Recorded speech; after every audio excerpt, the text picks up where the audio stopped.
এই দালালদের চিহ্নিত করতে হবে।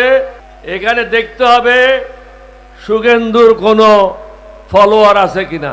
এই গরুটা ক্ষমতায় আসার পরের থেকে বাংলাদেশের বিরুদ্ধে হুমকি দিচ্ছে, যুদ্ধ করব, দখল করে নেবে, এটা তোমার বাপের দেশ, তুমি দখল করে নেবা। মাননীয় প্রধানমন্ত্রী ইদানিং কিছু কাজ করেছেন, সত্যকে স্বীকার না করা এটা বেঈমানি করা। দুইটা তিনটা কাজ করেছেন যেটা প্রশংসনীয়, আমরা আপনাকে ধন্যবাদ জানাচ্ছি। কিন্তু আপনাকে সম্মুখে অনেকগুলি বিপদ অপেক্ষা করছে।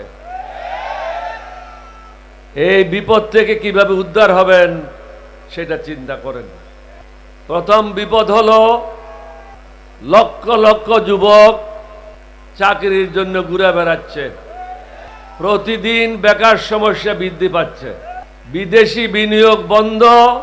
বাংলাদেশে যে সমস্ত বড় বড় বিদেশি কোম্পানিগুলি আছে তারাও তাদের কর্মকাণ্ড গুটিয়ে নিচ্ছে।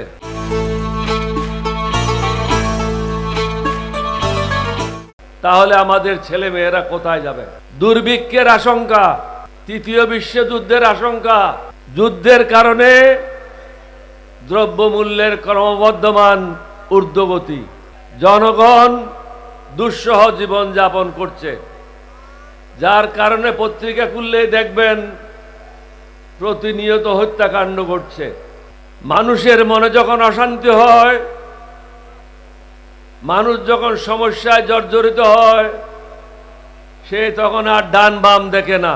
আরেকটি গুরুত্বপূর্ণ বিষয় হলো বিদেশি দালালদের কারণে আমরা গত 19 বছর অনেক কষ্ট পেয়েছি। এই দালালদের চিহ্নিত করতে হবে, তাদের হাত পা ভেঙে দিয়ে পুলিশে সোপর্দ করতে হবে। এখানে দেখতে হবে শুভেন্দুর কোনো ফলোয়ার আছে কিনা।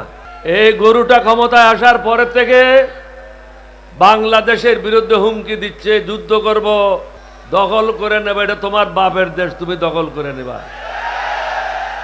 আর আমরা যদি বলি আমরা আসাম, ত্রিপুরা, মেঘালয়, 7 সিস্টার সব দখল করে নেব, তখন কি বলবা? আমরা তো সেটা বলছি না।